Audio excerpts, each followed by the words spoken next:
Welcome back, dissectors.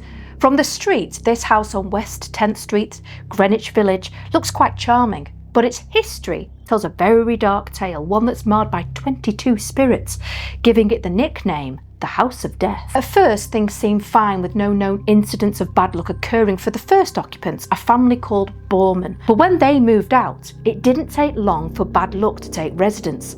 And it never left. Celebrity cyclist Fred H. Andrew was the next person to live at the infamous property. While out one day riding his bike, he struck a young boy accidentally, making headlines. On August 9, 1897, the New York Times told a story of how reckless bicycle riding had caused an 8-year-old boy to be hit by the bike, causing him to suffer a broken leg. Andrew was then arrested. The next person to move into the property was already going through a seriously dark time in his life, and that is the author Mark Twain, famous for characters like Huckleberry Finn and Tom Sawyer. Twain, whose real name was Samuel Langthorne Clemens, was depressed and struggling to refrain from bankruptcy at the time of his stay at this house. He only lived here for 12 months and was a skeptic of the paranormal, but that didn't mean he didn't experience something strange and unusual. Late one evening, as Twain relaxed by the fire, a large piece of wood kindling started to move and then rose in the air. Stunned, he reached for his gun and shot at the wood, believing it must be a rat scavenging. The kindling dropped to the floor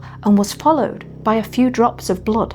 But there is no mention of a body left behind of a rat. In fact, the property was not known to be infested with such an issue, even though rats outnumbered the people in New York even then. But then you have the question, if the blood was not left behind by a rat, whose blood was it, as surely ghosts can't bleed? Now, Twain didn't die in the House of Death, but his spirit has been seen many times over the years, slowly walking up the stairs of the property, leaving many people to believe it is the most haunted part of the house. It might also explain why the sound of footsteps pacing has been reported in empty areas of the home. By 1937, the house had been converted into a co-op building which consisted of 10 spacious condo apartments. One of these residents was a mother and daughter. They reported seeing the spirit of Twain sitting on a window seat when he looked up and saw them. He approached the ladies, stating, "My name is Clemens and I have a problem here I gotta settle." As soon as he spoke these words, he vanished before their eyes. Why is Twain's spirit trapped inside this house, and what is the problem that he feels he needs to settle? One that has him consumed even in death. Even though historians seem to have no leads as to what his concern was, my opinion is that he may have imprinted on the property, as while he lived there he was going through so much financially and mentally. His problem could be that he was still worrying about paying back his creditors, maybe not realising that in death those debts were cleared long ago. Other times, Twain has even been seen dressed in an all-white suit walking by the staircase with a very sad expression on his face. It seems tragic that he still has such concerns and can't find the peace he needs to move on. In 1957, Jan Bryant Bartell, an actress, writer and psychic, moved into one of the apartments with her daughter, and it didn't take long for the paranormal to start making themselves known to her. Bartell described a monstrous moving shadow that would follow her around the house and felt eyes on it even when she was alone. She mentioned feeling something brush her neck when nothing was there, while her dog barked and acted aggressively towards an empty chair she felt was a popular seat with a ghost. On one occasion, Bartell wrote that she saw the ghostly figure of a man standing before her and gingerly reaching out to touch it. She described what she felt. A substance without substance, chilly, damp, diaphanous as marsh mist or a cloud of ether. I could feel my fingers freeze at the tips.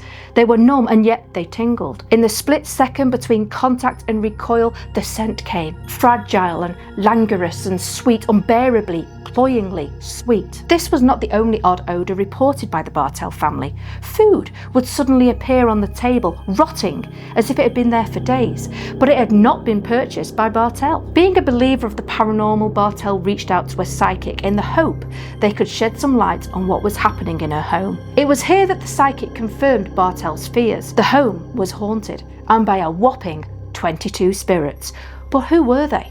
Well, we already know of Mark Twain, but there is also said to be a woman in a white dress, the spirit of a young girl and a grey cat. While walking through the property, the psychic is said to have gone into a trance, channeling the woman in white who had much to say. The spirit said she was born in 1848 and that her husband had died in the Civil War. Overcome with grief, she aborted the baby she was carrying and it seems died soon after. The psychic then tried to get the spirits to move on, but she was told, quite sternly, no. Wanting to use her experiences in the house to educate others, Bartell wrote a book titled Spindrift, Spray from a Psychic Sea.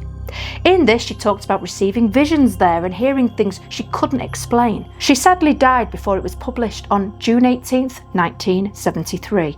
She was 51 years old. The jacket of Spindrift describes the book as follows. Like a game of 10 little Indians, deaths began to occur in the house. The first to die was a dog, Jan's own beloved Penelope. But within 24 hours she was to learn of the death of the first human tenant, whether by heart attack, suicide or murder.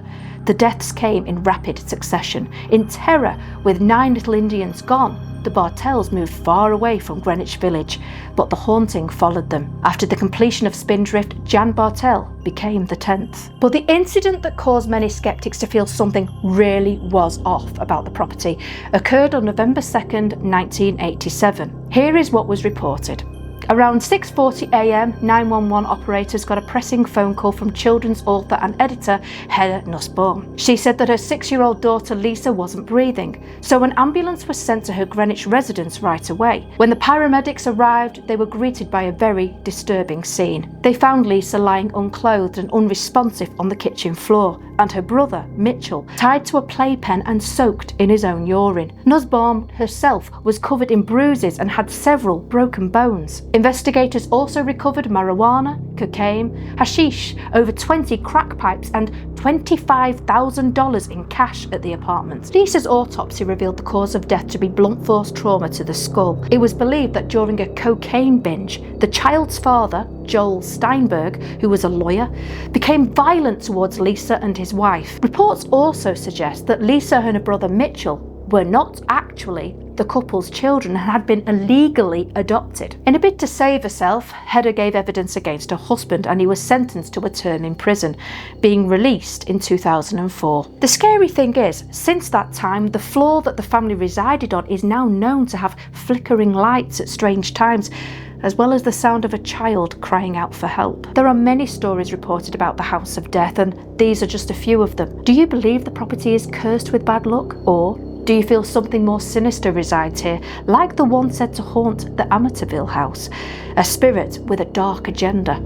Let me know your thoughts in the comments below. I think that a lot of bad shit has happened here, and either it is just a case of terrible misfortune or has to be something more sinister. Whatever the case, I know if I was offered to live there for free, I would quickly decline, as nothing free is worth taking on the legacy this property has.